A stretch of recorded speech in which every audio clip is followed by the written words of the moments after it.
We're going to take the North and never give it back. So that's a good pick. You get the corner. I got to go bold, right? I got to go bold for this. Yeah, she's got some nice long hair, and you know that she's a bad chick. Yes, I am your host, Brad Barron, and I just realized I was on mute throughout there. What's going on?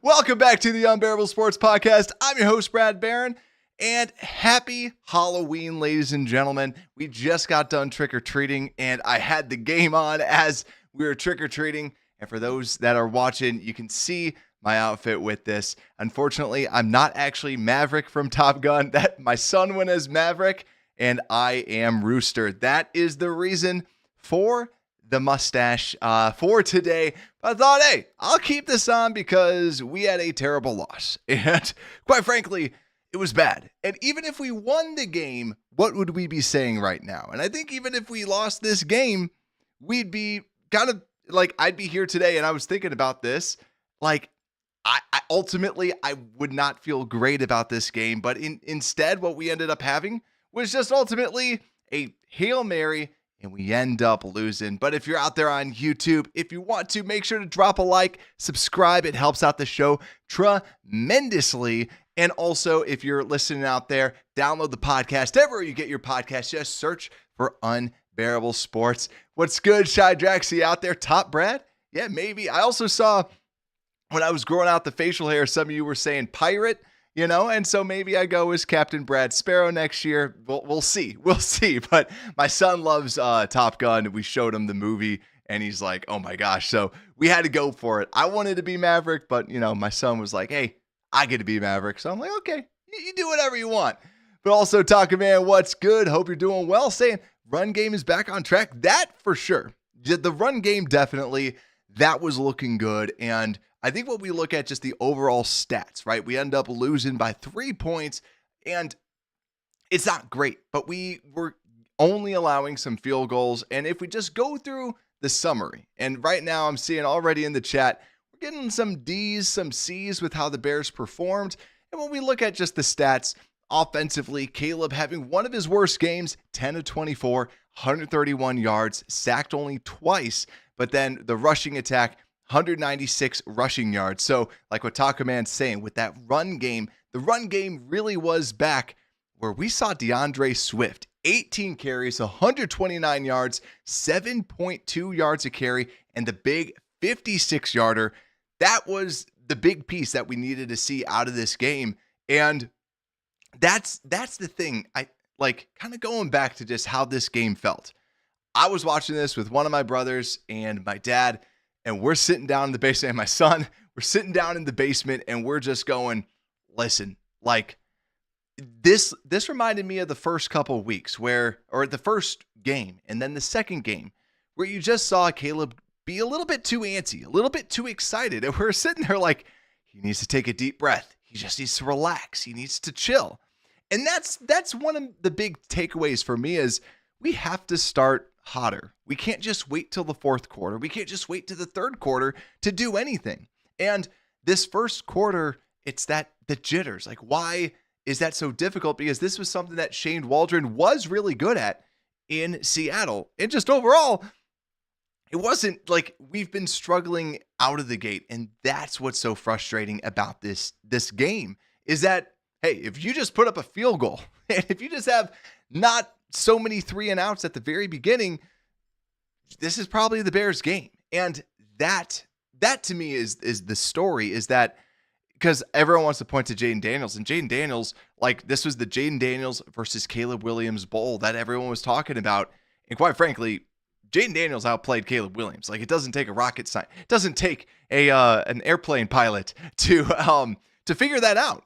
Like, it sincerely was just, he was outplayed, and Caleb didn't look great. Like, he definitely, I thought that there was a lot on Caleb that, like, from the negative standpoint, because we saw the run game get going. And that when you look at the stats too, you look at just how long he was holding the football. So 3.19 seconds to throw is very slow. That, that's Justin Fields-esque numbers with holding the football. So to me, what was going on? What was happening with the plays? That's where the all 22 tomorrow. So we'll break that down tomorrow just to kind of see where were the wide receivers? Where is he looking? Where's the breakdown? Because we saw a lot of time to throw, or we saw him holding on to the football for a lot. Like, don't want to say time to throw because we saw some offensive linemen get beat. And we'll definitely talk about some of these injuries because we had a lot of these injuries kind of stack up today. And it really then just affected the Chicago Bears ultimately today.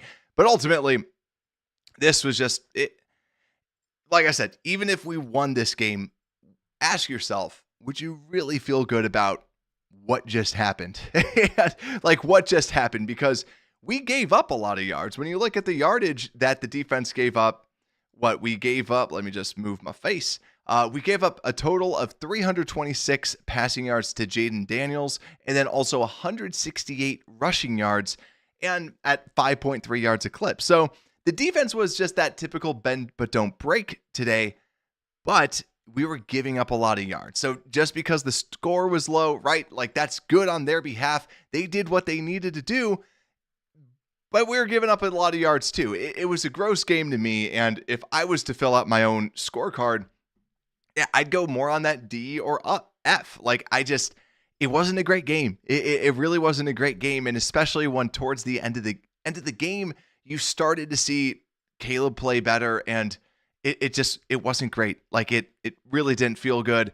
And it just felt like Caleb kind of got those jitters back after the bye week. Like, that's what it really felt like. It just felt like, hey, he was all ready, and then he goes off, and then he's like, okay, big game, big moment. And maybe if this was right after the game in London, maybe this is different. Like, maybe this is different.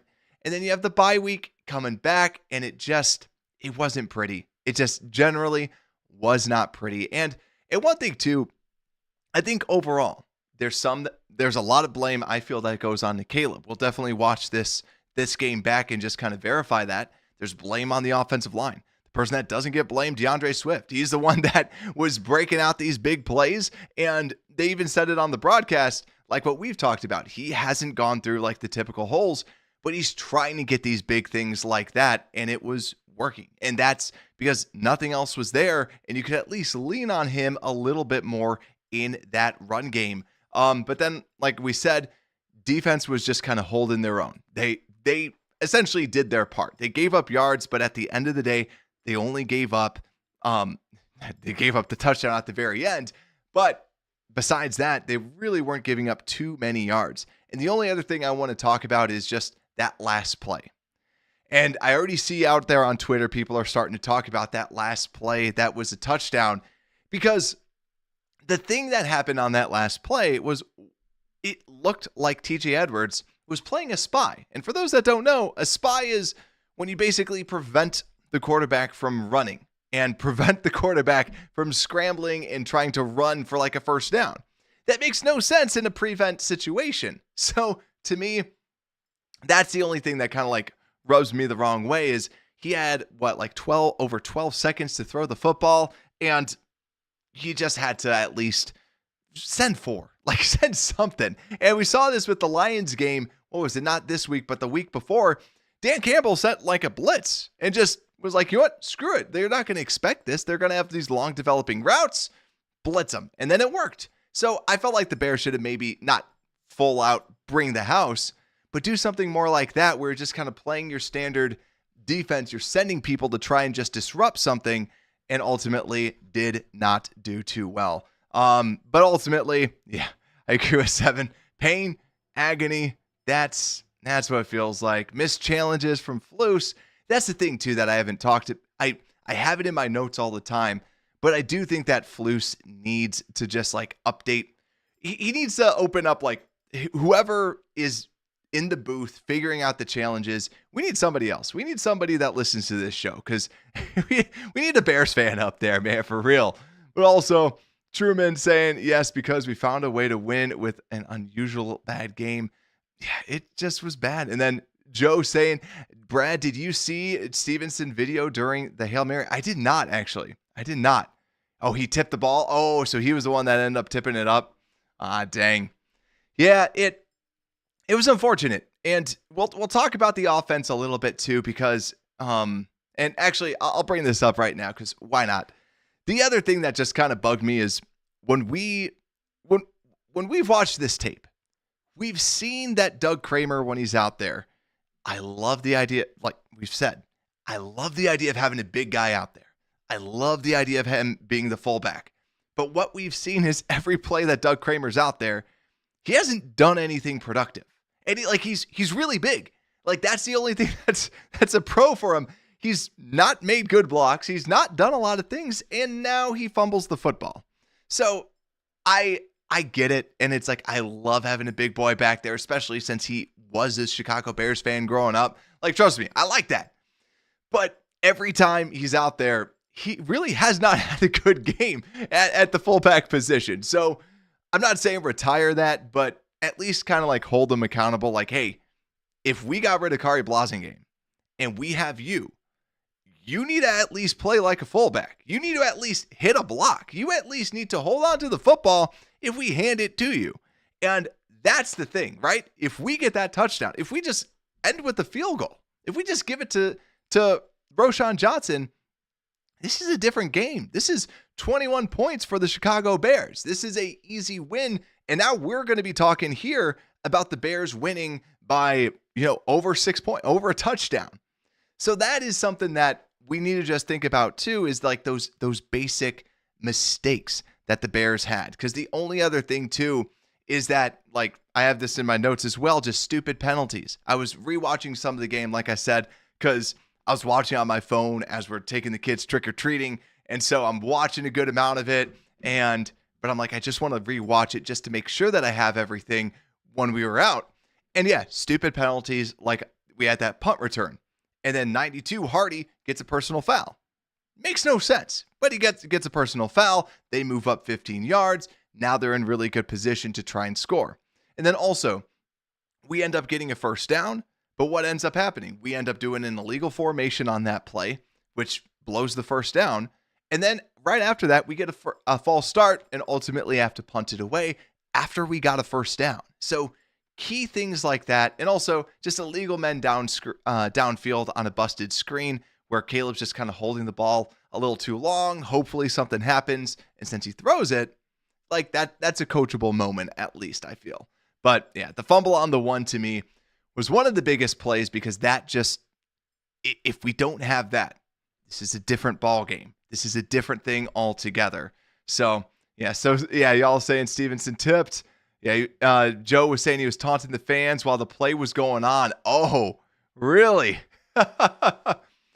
Yeah, that's not good. That is not good. Drax said coaches blew the game on too many trick plays. Yeah, we'll talk about that with the offense, with just some of those tricks, just because, yeah, there's some things that I have to say about that. But let's get in to the inactives, because I want to touch base on this. So obviously we knew that Kyler was not going to be there. Jaquan not there. Nate Davis were not going to be thrown out there.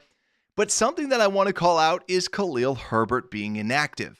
And this is where, too, when we start talking about Bears being sellers at the trade deadline rather than buyers, the two people, Nate Davis, Khalil Herbert, and also Dominique Robinson, are three names that the Bears could be shopping. And actually some reports out there from ESPN, I believe it was Jeremy Fowler that reported this.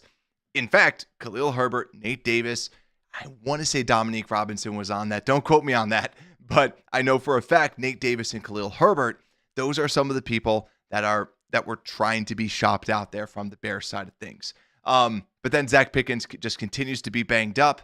But also, some of the inactives and some of the injuries that were just stacking up today, where Montez Sweat hurts his shin early. We also saw Javon Dexter go down with what looked to be like a knee injury, ends up coming back in, just something for us to monitor. But then the offensive line decided to be injured today. We saw Braxton Jones go down with the knee injury. Now, we've talked about Braxton Jones. He gets pushed back a lot, but he doesn't give up his man a lot, right? Like that's the issue with the Braxton Jones. But we saw when Karan Amagaji came in yet again. And this is, I'm not saying, I don't think anyone out here should be saying Karan Amagaji is cooked and can never play in the NFL again. These were his first ever NFL snaps that he took.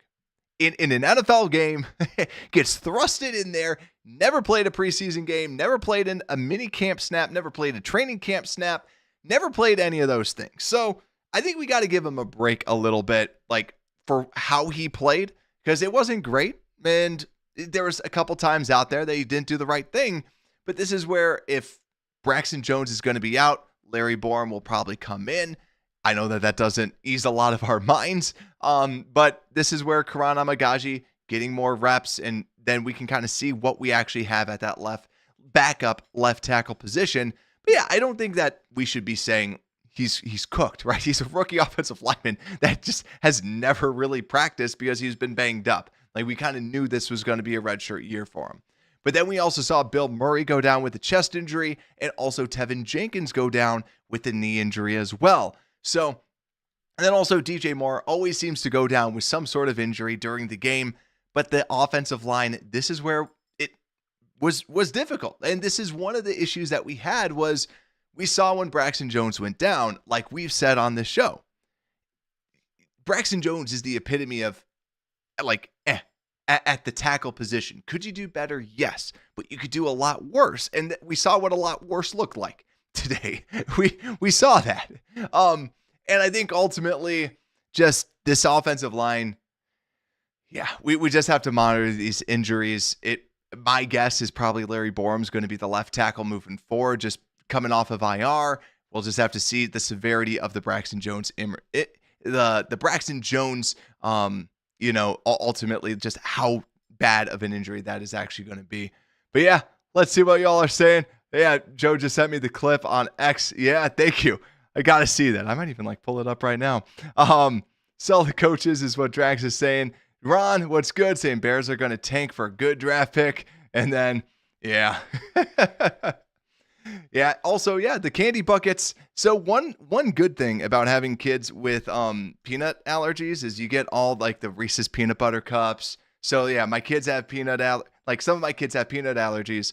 And so it's like, yeah, it's like, hey, we get all the peanut butter stuff. That's the good stuff right out there. But also, yes, Shy Drax, make sure everyone hits that like button. It is hard to see with these sunglasses, not gonna lie. And also, for anyone that knows going trick-or-treating out in the Midwest, I got the triple, I guess quadruple layers going right now too. So sweating like a sinner in church, or actually sweating like a Chicago Bears fan at the very end of the game. It was, yeah, not pretty, but let's talk about this offense. I want to talk specifically about coaching because I'm not trying to dismiss this. But when you have like a Shane Waldron who's seen as this kind of innovative play design, this play designer, play developer, you get the good and we're going to get the bad. Like that fourth down call where it was a screen to DJ Moore, you know, credit to the defender because he went back and then he started creeping up. And that's where I'm kind of curious. I want to see that play again. Was there a run option in there that we could have handed the ball off to? But ultimately, doing a screen pass when you just got to get like a yard, not a big fan of that. not necessarily in love with that, but here we are. And also there was a couple other like, hey, you're giving it to your center to try and pound it in, to try and run it in. And this is where sometimes don't try and get cute. Just give it to Roschon Johnson and just plow it in. And another thing that I did not like, I was not a fan of, I'm walking around, like I said, we're trick-or-treating with some of my friends. They're all, some of my friends and their families, and they're all Packer fans. And they're like, all right, let's see. And right when we saw, like on the game-winning drive, them throwing that fade, it's like, why are they throwing it? You have 3 timeouts. You could run the ball. And here's the thing. If they get stuffed, now you're taking some time off the clock, or they wasted a timeout. And if you get in and score a touchdown, you get in and score a touchdown.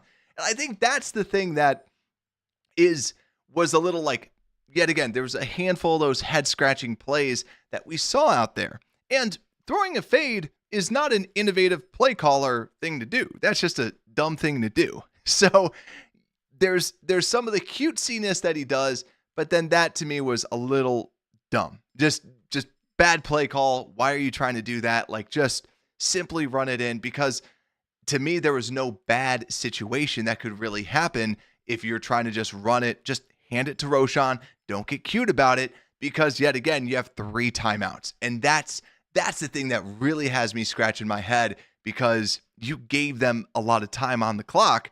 And also you put the ball potentially in harm's way by throwing that fade as well. And just one play, but overall too, when I rewatched that last drive, something that I found curious, because I'm like, well, how did we move the ball? How did we get it going?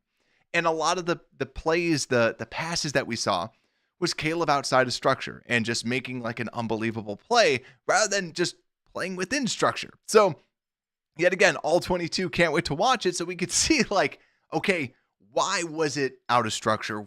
Why are we holding on to the football for so long? And another thing that I thought was curious was we had 2 designed rushing plays when we were right outside of that red zone. And so that speaks volumes that we felt like, hey, we can't just run a standard play. We just can't run a standard pass play. Let's try and do a quarterback draw and give it to Caleb Williams to then run that quarterback draw. And yeah, that doesn't feel promising. That doesn't feel good, like a sign of confidence in this offense when you're running some kind of, they're not full gimmicks because you're just talking about a basic quarterback draw. But when you're talking about less than a minute left, who are you when you have a big moment? What are you doing? Well, we're not passing. We're just hoping that we get some yards by running the football in. And that, to me, is just like a little off-putting, little off-putting overall. But a couple other little stats about the Bears: 8.2 completion air yards, so Bears trying to attack a little bit deep, and also negative 8.8% expected completion percentage differential, which just means that Caleb was a little inaccurate today, which we all agree. Like, we all saw that. There was a lot of inaccurate passes that were out there that we didn't necessarily love. But yeah, Truman Utley saying the former Packer left tackle. Yeah, I'm curious if Bakhtiari would actually want to play for us, but that's a good call, Truman, because yeah, he could come in and just want to play 1 year, and that he's a left tackle. Now, the only thing is that guy is Wisconsin royalty. Like, as someone who lives in Wisconsin, like myself, I know how much Bakhtiari is like intertwined with the Wisconsin culture. I don't know if he actually would want to be a Chicago Bear. Like, he might hard be like, hey, listen, you could pay me millions. Nah. Like Mercedes Lewis was never really intertwined with the culture, but I am curious if he would or wouldn't. So, but if he would, I like that idea. If Braxton's truly out, I like that. And then, yes, Savon say, what do you think of the handoff to Kramer? Not the right time. Like, I think that's the thing. It's like, to me, that just wasn't the right time. It's like, Roshan can get the yards, just hand it to him. And yeah, hindsight's 2020. So he could just run it in, and now we're all going, oh man, look at that. But to me, I like in situations like this, especially with like the nerves and everything, and like I said, with Doug not being someone that really has played well in his snaps at fullback, just hand it to Roshan, just hand it to the running back, and then run it in. I thought that they were actually going to give it to Doug last week when we were whooping up on the Jags. And I think that's a good spot to give him the football, because you give him the football, builds up a little bit more confidence, and then now people know, hey, they might actually give it to the fullback as well. And yeah, I wasn't a big fan of it. And yeah, like, because you needed it most, and you're giving it to this guy that has struggled at that fullback position. And Ron saying he's dressing up as a Kmart employee for Halloween. There you go. And then where are the Braxton Jones haters at now? That's the thing too. And I've said it on this show too, like, yeah, he's just average guy. Just he's an average tackle. Like, we'll put it on repeat. You can get better, you can get worse. This is the worst. Because that's the thing with offensive linemen. The starters are really good. And they're like, at that position, there's a huge split off between good and bad. And then yes, Von Green, yeah, I feel like Kramer running it when you're at the lead. Yeah. And Shadrack saying, bet a few Washington fans turned off the game. I think so too. I was actually going to turn it off too, because like my friend was like, Brad, they got it. I can't believe that, the Packers won, the Bears won, the Lions won. And I'm like, don't say that. You never know what could happen. And for anyone that has like NFL Plus or any sort of like streaming, so I'm like watching on my phone, and I'm watching it, And then all of a sudden I see one of my friends text me just, dude, like a million U's. And the ball's in the air. And I'm like, oh no, they must totally complete this. Like if my friend's texting me that. And so, yeah, right then ball gets caught. And yeah, like I yell out to my other friend that I'm going, I'm like, guess what? Bears lost. That's exactly what happened. But yeah, this entire thing has just been tough. And but let's talk a little bit about the defense, because like we said, defense at least played bend but don't break. Like, sad but true. I'd rather have a game like this where you're giving up yards and you're just not giving up the touchdown. It's not very, reliable. It's not very consistent, but they were able to at least hold them. Montez gets a sack. That's exactly what we're kind of hoping for. They send TJ Edwards on the blitz. But listen, Jaden Daniels just played well. He was playing great out there. He was getting out of the sacks, and the Bears struggled with that. But also too, when you saw like Montez Sweat get banged up, and you saw these other linemen get Javon get banged up at the first play or like second play on the defensive snaps, like you knew it was going to be a long day, especially with the injuries to the secondary. But another thing that I want to call out too is Darrell Taylor had a great game and just continues to look like an amazing pickup that they were able to bring in. I'm curious if he's actually going to get a contract extension, just because we like to repay some of these players. It wouldn't be like any big money, but do you just like add an extra year? Hey, we want to bring you back in for another year. We like you in this system. That's kind of like what they did with Andrew Billings. Now, the only difference, they didn't trade for Billings, but they ended up doing something like that with Billings as like a hey, great job, continue this effort with us. But Montez Sweat comes away with 3 quarterback hits, Booker with 1, and Jacob Martin had his first debut. Quite frankly, like limited snaps, didn't look bad. But yeah, I agree with Taco Man. Like, I'm still happy with the defense. Like, I'm not jumping for joy. And defense, it's like, you did your job, right? You're not supposed to allow points. You did your job, especially from an offense that just simply was not firing. They do well. And this is also, yet again, the 4th best offense in the league, and you held this to under 20 points. So good game overall from the defense. Like to see it a little bit better, but yeah, I think not great. But let's go into the special teams review, shall we? Shall we go to the special teams review? Because, yeah, when we look at what the Bears were doing, I thought Carter had some decent returns. Nothing spectacular, but just good returns. Santos makes his 1 extra point. And then Tory Taylor ends up having a lot of work. Seven punts, almost matches the number of completions that Caleb had at 10. Ultimately, Tory Taylor, 7 punts, average for 48.7 yards. And 5 inside the 20. Tory Taylor, ridiculous game that he had out there. And that's what you want to see. But at the same time, you saw Tressway pin it inside the 5 a couple times as well. But overall, Tory, good game. Not much else I can really kind of talk about that. But let's talk about our most valuable Bear. Because this entire game, kind of want to throw it into the past. And I was even thinking about this, like when I was going to record this, I'm like, should I actually wear my costume? Should I wear these sunglasses, the aviators, the whole entire time? I'm like, we just got off of a bad loss. Like, I'm not happy about it. Like, I know a lot of us are not happy with it. I'm like, I'm going to look like a buffoon this entire time to at least just hopefully inject some humor into and inject some happiness into us fellow Bears fans. But speaking of that, let's talk about the most valuable Bear. Who do we think it is? And also, Taco Man, I agree.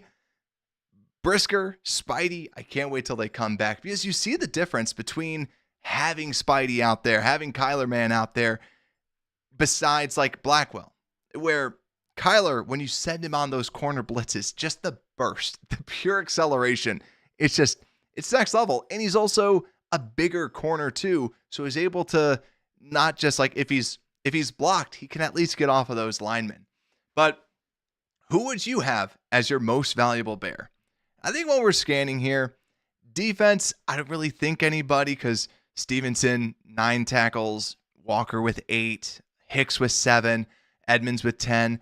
And then, sacks, we only had like 1 sack around there. And so, yeah, I don't really think anybody on defense really deserves to be the player of the game. And I think this is pretty easy, right? I'm trying to stall to see like how long, like, is there anybody else that we could have as the most valuable Bear? But I mean, when you look at the receiving numbers, Rome with 41 catches, Keenan, I think that the only two, Ron, like the only two that you could even nominate are Torrey Taylor for his punts. But I got to give it to DeAndre Swift. DeAndre Swift just came back again. Phenomenal game. The only thing that like Caleb looked lost for the entire first half. He looked anxious, and Swift was the person that put the team on his back and just did well. And I got hats off to Swift. And as we all know on this show, Swift had an amazing game, but we still have to crap on him so that he continues to do well. We have to yell at him. We have to yell at him in order for him to keep doing well. Because if we don't, he's gonna stop doing well. So, but yeah, and Taco Man with Braxton, that's a good one too. Because we also saw too. It's burned into my mind because I'm watching the game on a little tiny screen, and all I see is I'm like, that's Doug Kramer at center, isn't it? And then Doug Kramer just getting pushed back like crazy. Ron giving it to the water boy. Yeah, water boy, man, he was giving the Gatorade out to everybody, or Powerade, or whatever they're drinking right now. Definitely. Probably handing out to the defense because they were always out there all the time and running around like crazy. But yeah, Swift, he gets the MVP, the most valuable Bear. He was phenomenal out there. Another great game by Swift. So keep it up, right? But yeah, overall, rough game. We'll turn this over, but tomorrow we will be watching the film, usually around 7 o'clock, like 7:15, 7 o'clock. We'll kind of get up, and then we'll do that. And just like what we did last week, we're going to have one stream for the offense, and then right after that, we'll go live with the defense so that we can have those 2 separate streams out there. But hope to see you all there. So make sure to like, subscribe, hit the notification bell so we know when we go live. And also, if you want to listen audio only, make sure to download the link down below in the description. It just says follow the podcast, and you can get it everywhere that you get your podcast. And with that, have a great week. Unbearable Sports Podcast. We are out.